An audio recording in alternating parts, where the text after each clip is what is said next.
السلام عليكم ورحمة الله وبركاته. هنتكلم النهاردة عن حلقة اليوم عن نوع جديد من النصب. ازاي بقى؟ هقولك ازاي. بيجيلك تليفون وبيقولك مبروك، انت كسبت 5000 جنيه من فودافون، او 5000 من موبينيل، او من اي شركة اتصالات من اللي موجودة دلوقتي. طبعا انت بتفرح وبتبقى مبسوط على الاخر ان جالك 5000 من الشركة. فالنصاب ده بقى اللي بيتصل بيك بيقولك ايه: روح عند تاجر عنده مكنة فوري وانا هكلمه عشان يديك ال5000 جنيه.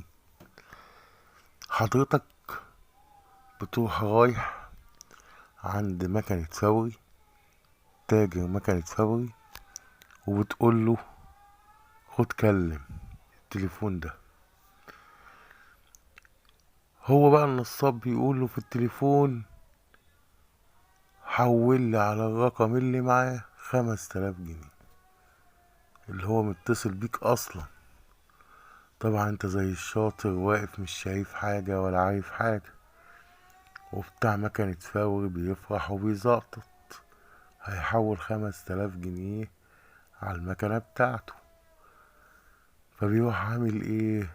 محول رصيد على التليفون بتاعه،